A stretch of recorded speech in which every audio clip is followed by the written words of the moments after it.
अस्सलाम वालेकुम दोस्तों और स्टूडेंट्स। कैसे हैं आप लोग?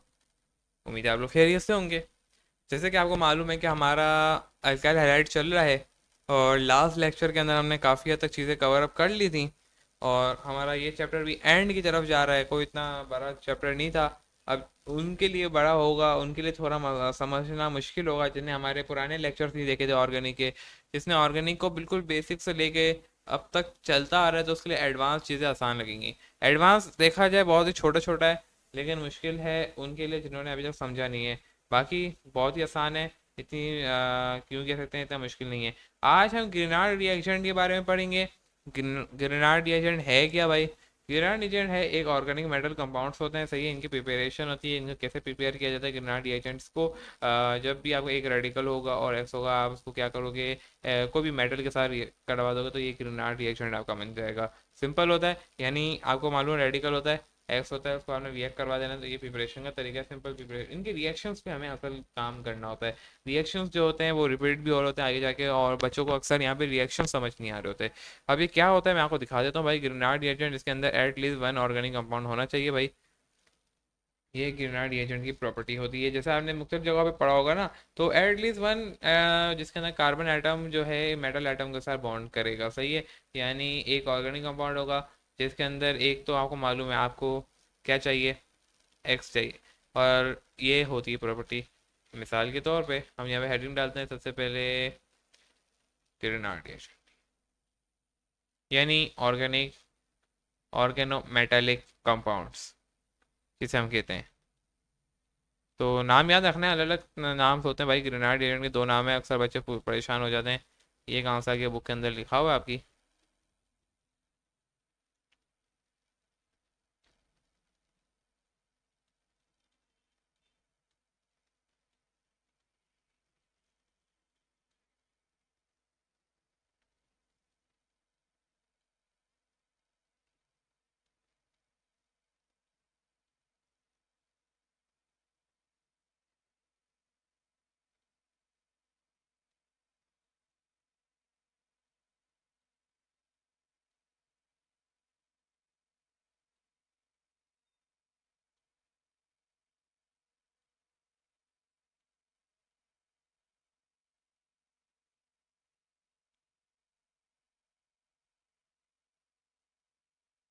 सही है, मैंने बोला नेसेसरी है कि एक आपके पास मेटल होना चाहिए, ठीक है। यानी एक मेटल होगा कोई भी, और साथ में क्या बोला, जैसे एम से हम जाहिर कर देते हैं मेटल को। देन मैंने बोला प्लस कार्बन होना चाहिए, यानी रेडिकल। प्लस जो है आपके पास जो है आपके पास, यानी यही दो होने चाहिए। बाकी बाकी जो तीसरा एक्स है उसकी होना ना होना ज़रूरी नहीं है। इन दो सब का ये बन जाता है आपका ग्रेनाड रिएक्शन। प्रिपरेशन कैसे होती है ये एक चीज़ है मेन, इसको फटाफट से देख लेते हैं। यानी आपको अगर प्रिपरेशन कराने को बोलते ग्रेनाड रिएक्शन बनते कैसे हैं भाई। आपको एक्स होगा, सही है। आपने प्लस सिंपली क्या करना है, एक एम ले जाना है। कोई भी मेटल ले सकते हैं, मैंने यहाँ पे मिसाल के तौर पर एम ले लिया है। मेटल्स आपको मालूम है दो ही तो होते हैं, one A and two A, सही है। आपके मेटल्स हैं one A two A group के पीरियोडिक टेबल के। एंड डी ब्लॉक के जो एलिमेंट्स हैं वो भी मेटल्स हैं, ट्रांजिशन जिसे हम मेटल्स करते हैं डी ब्लॉक के, वो पूरी एक सीरीज हो गई। और आपके पास जो है एस का ब्लॉक जो होता है वो भी मेटल्स हैं, जैसे आपको पता है। देन सिंपल रिएक्ट करवाना है, हमने ये ले लिया है, आपको मालूम है टू ए ग्रुप का, एस ब्लॉक का टू ए ग्रुप। रिएक्ट करवाओ भाई, क्या बन जाएगा आपके पास, बन जाएगा आर एक्स एम जी। बस प्रिपेयर हो गया ये आपका ग्रेनाड रिएजेंट। एक्स कोई भी हो सकता है, मेटल कोई भी हो सकता है। आप चाहो तो यहाँ पे मेटल भी लिख देते, कोई इतनी इशू की बात नहीं थी, ये था नॉर्मल वे। ठीक है, चलते हैं इसके रिएक्शंस के ऊपर। असल कहानी तो रिएक्शन है भाई। ये तो था बच्चों वाली बात है कि ग्रेनाड रिएक्शन ये होते हैं।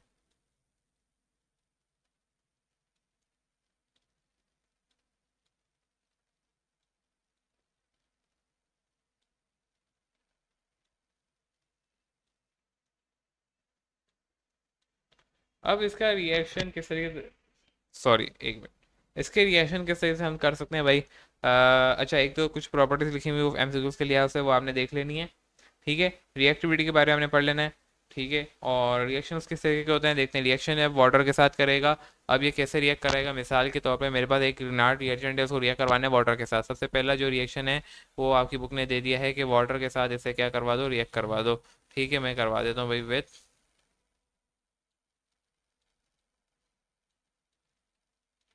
H2O।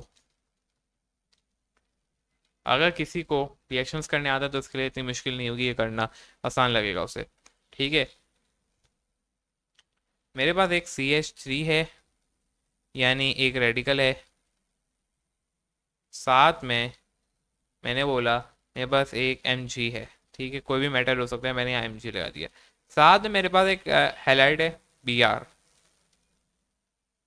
मैंने बोला मेरे को वाटर के साथ ये करवाना है, तो ये आपका H हो गया पॉजिटिव, ये हो गया OH। ठीक है, ये होता है आपके पास, मैंने बोला नेगेटिव। ये आपको मालूम है ये होता है पॉजिटिव। Br है ये, सॉरी ब्रोमीन है। अब ये Br को रहने दो, हमें खाली इन दो पे देखना है। मैंने बोला हम यहाँ पे मैंने बात की थी इन दो पे, सही है, तभी बात की थी कि एक होगा आपका पॉजिटिव, ये पॉजिटिव होता है, ये होता है नेगेटिव, हमें इन दो पे देखना है, इसको रहने देना है। सपोज करो ये है ही नहीं, ये आइसोलेट है, ये होना ना होना की जरूरी नहीं है ग्रेड, तभी मैंने यूं बोला था। तभी यहाँ पे एक माइनस एक पॉजिटिव है। अब आपको साफ जाहिर हो रहा है कि माइनस किसके साथ जाएगा, ये भी आपको मालूम है यहाँ पे एक पॉजिटिव है और यहाँ पे एक नेगेटिव है। तो इससे क्या जाहिर हो गया आपको सामने कि ये देखो, ये पॉजिटिव नेगेटिव के साथ यहाँ पे जाके लग जाएगा, ये ओ है जिसके ऊपर जाके लग जाएगा। ठीक है, तो ये आपका रिएक्शन मुकम्मल हो जाएगा। इससे आपका जो एंड रिजल्ट जो आपका बनना है, दो प्रोडक्ट बन जाएंगे। एक आपका बन जाएगा CH4, यानी आपका मीथेन आ गया, मार्शी गैस, जो कि आपको मालूम है कहाँ पाई जाती है। साथ में आपके पास एक बन गया न्यू प्रोडक्ट। ठीक है, नाम दे देना है मैग्नीशियम हाइड्रोक्सी ब्रोमाइड होता है इसका नाम। OH यहाँ पे लग जाएगा, सही है, इसके साथ। और दूसरा नीचे आप Br लगा दो, इस तरीके से खत्म। इतना आसान था। अगर किसी को इनऑर्गेनिक रिएक्शन आते तो उसको पता चल गया था नेगेटिव क्या पॉजिटिव क्या है यहाँ पे। इसी तरीके से एक और है हमारे पास रिएक्शन, जब हम एस्टर के साथ करवाएंगे। अब एस्टर के अंदर थोड़ा सा टिपिकल सीन है। तो एस्टर से आप आ जाओ कार्बन डाइऑक्साइड की तरफ। पहले कार्बन डाइऑक्साइड की तरफ आते हैं, और एक है प्राइम, बस खत्म किया। ठीक है तीन है यहाँ पे रिएक्शन, एक अमाइड के साथ है, अमाइड वाले हम बाद में करेंगे। ठीक है, जब हम अमाइड पर रहे होंगे। दूसरा क्या कहता है, पहले हम कर लेते हैं एस्टर के साथ ही, चलो उसको भी फारिग करते हैं हाथों हाथ।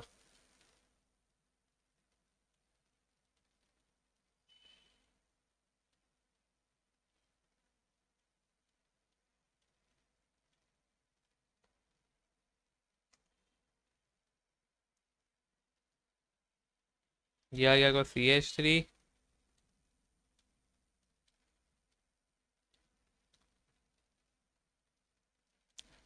और Mg,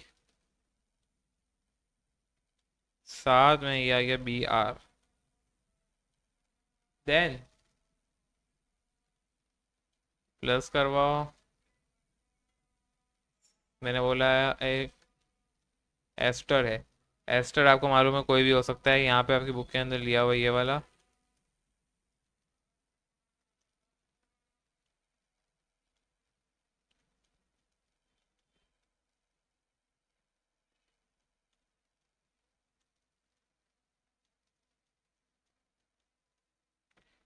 नेगेटिव पार्ट इसमें ये होगा, पॉजिटिव पार्ट इसमें ये होगा।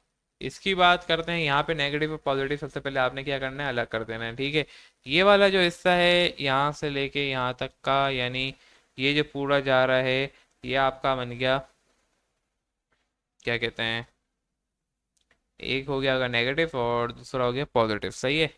यानी एक ये हो गया पॉजिटिव और ये हो गया नेगेटिव, यानी यहाँ से ऊपर यूँ, सही है। ये जो नेगेटिव है ये यहाँ पे जाके लग जाएगा, इस वाले सी पे, और ये जो पॉजिटिव है ये आपका लग जाएगा ऊपर O के साथ। ठीक है, O पॉजिटिव, और ये C पॉजिटिव है और O नेगेटिव है, सही है। क्या बनेगा प्रोडक्ट एंड में, मैंने बोला CH3,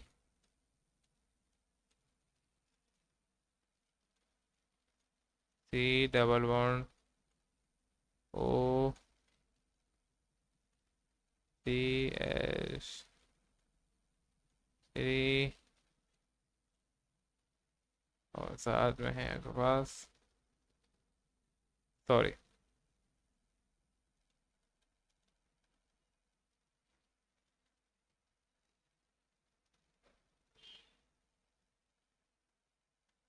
mg, और इसी के आगे है br। मैंने बोला नीचे जाके लगेगा आपके पास ch3, और यहाँ पे आगे O का ये चलता जा रहा है, लेकिन अभी ये पूरा नहीं हुआ, ठीक है। हम इसे आगे मज़ीद लेके जाएंगे। जब हम इसे मज़ीद आगे ले जाएंगे, अब इसके अंदर क्या चीज़ें रह गई कि ये जो नेगेटिव पॉजिटिव तो लग गया, लेकिन अभी ये स्टेबिलिटी की तरफ नहीं गया। हमें इसको करना है स्टेबल फटाफट से। स्टेबल करने के लिए क्या है कि हम यहाँ से एक काम कर लेते हैं। सिंपल काम करेंगे कि हम जो है यहाँ से एक कार्बन निकाल लेते हैं, सही है।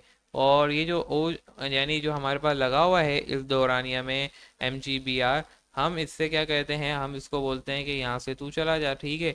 मिसाल के तौर पे कैसे अब ये जाएगा भाई, इसके जाने का सिंपल तरीका ये है कि ये जो आपके पास बन रहा है, क्या बोलते हैं, यहाँ से ये टू हम उसको बोलते हैं, यहाँ से एक तो इसको ले जाओ, ठीक है। और यहाँ से ये भी चला जाएगा। फिर इसके बाद क्या होगा, हमारा प्रोडक्ट बन जाएगा, सही है। तो स्टेबिलिटी की तरफ जा सकता है। अब ये जो है ये इसमें जो होता है ये कंफर्म रिएक्शन होता है कि ऐसा ही होना है, ये लॉजिक बनती है इसी बुनियाद पे नेगेटिव पॉजिटिव को स्टेबल करने के लिए। ये बन गया C double bond O, then CH3 दोबारा आ गया,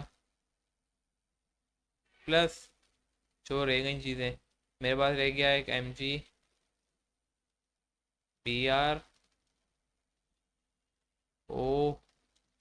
C2H5, ये हो गया आपका पूरा। ये हो गया हमारे पास एस्टर के साथ। दूसरा आता है हमारे पास विथ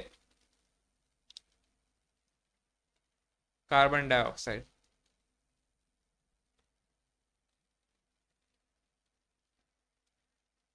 आसान है ये वाला, ये उसे काफ़ी हद तक चीज़ें आसान है इसके अंदर।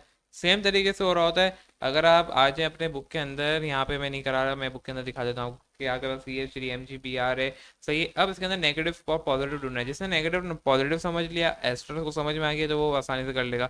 इसके अंदर आपको कार्बोक्सिलिक एसिड एक बनते हुए नजर आएगा, सही है। आपने क्या करना है, बस CH3 लगाया और C OH रह गया आपके पास, और दूसरा आपके पास रह गया MgOH। ठीक है, ये कैसे हुआ कि देखो बच्चों, यहाँ पे CH3 था, C OH था, ठीक है।